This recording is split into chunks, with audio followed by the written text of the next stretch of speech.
മുഖ്യമന്ത്രിയുടെ നിർദ്ദേശം മറികടന്ന് 10 ഏക്കർ ഭൂമി വിട്ടു നൽകാനുള്ള കേരള യൂണിവേഴ്സിറ്റിയുടെ നീക്കത്തിൽ അന്വേഷണത്തിന് വിജിലൻസ്. അന്വേഷണത്തിന് സർവകലാശാലയിൽ എത്തിയ വിജിലൻസ് രജിസ്ട്രാർ, പ്ലാനിംഗ് ഡയറക്ടർ എന്നിവരുടെ വിശദീകരണം തേടി.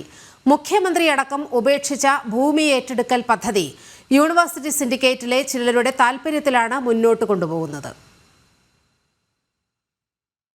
തിരുവനന്തപുരത്ത് സ്ഥാപിക്കുന്ന സയൻസ് പാർക്കിന് മുഖ്യമന്ത്രിയുടെ നിർദ്ദേശപ്രകാരം ജില്ലാ കളക്ടർ മറ്റൊരു സ്ഥലം കണ്ടെത്തുന്നതിനിടെ യൂണിവേഴ്സിറ്റി വക ഭൂമി ഈ ആവശ്യത്തിന് പ്രത്യേകമായി മാറ്റിയിട്ടിരിക്കുന്നതായും നിബന്ധനകൾ കൂടാതെ ഭൂമി സൗജന്യമായി വിട്ടു നൽകാമെന്നും കാണിച്ച് കേരള രജിസ്ട്രാർ സർക്കാരിന് കത്ത് നൽകിയത് സംബന്ധിച്ച് അന്വേഷണം നടത്താനാണ് പോലീസിന്റെ വിജിലൻസ് വിഭാഗം സർവകലാശാലയിലെത്തിയത്.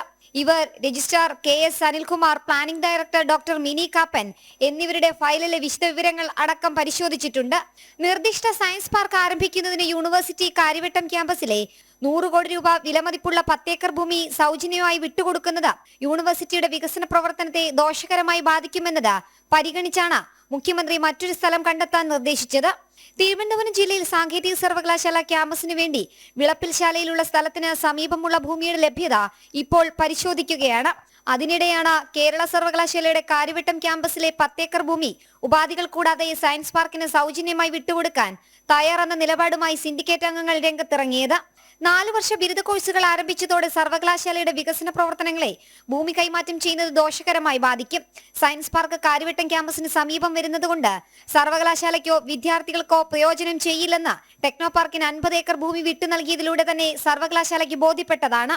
മുഖ്യമന്ത്രിക്ക് വസ്തുത ബോധ്യപ്പെട്ടുവെങ്കിലും മന്ത്രിസഭയിലെ ഒരു പ്രമുഖ മന്ത്രിയുടെയും യൂണിവേഴ്സിറ്റി സിൻഡിക്കേറ്റിലെ ചിലരുടെയും താൽപര്യങ്ങൾക്ക് വഴങ്ങിയാണ് കോടികളുടെ മൂല്യമുള്ള സർവകലാശാല ഭൂമി സൗജന്യമായി സർക്കാരിന് വിട്ടു നൽകാനുള്ള നീക്കം നടക്കുന്നത്. ഇത് തടയണമെന്നാവശ്യപ്പെട്ട് സേവ് യൂണിവേഴ്സിറ്റി ക്യാമ്പയിൻ കമ്മിറ്റി ഗവർണർക്ക് നൽകിയ പരാതിയിൽ VCയുടെ വിശദീകരണവും ആവശ്യപ്പെട്ടിരിക്കുന്നതിനിടെയാണ് വിജിലൻസ് വിഭാഗം അന്വേഷണത്തിന് സർവകലാശാലയിലെത്തിയത്. സിൻഡിക്കേറ്റ് തീരുമാനപ്രകാരമാണ് താൻ യൂണിവേഴ്സിറ്റിയുടെ സമ്മതം വീണ്ടും സർക്കാരിനെ അറിയിച്ചതെന്ന് രജിസ്ട്രാർ അന്വേഷണ ഉദ്യോഗസ്ഥരെ അറിയിച്ചിട്ടുണ്ട്. ജനം, തിരുവനന്തപുരം.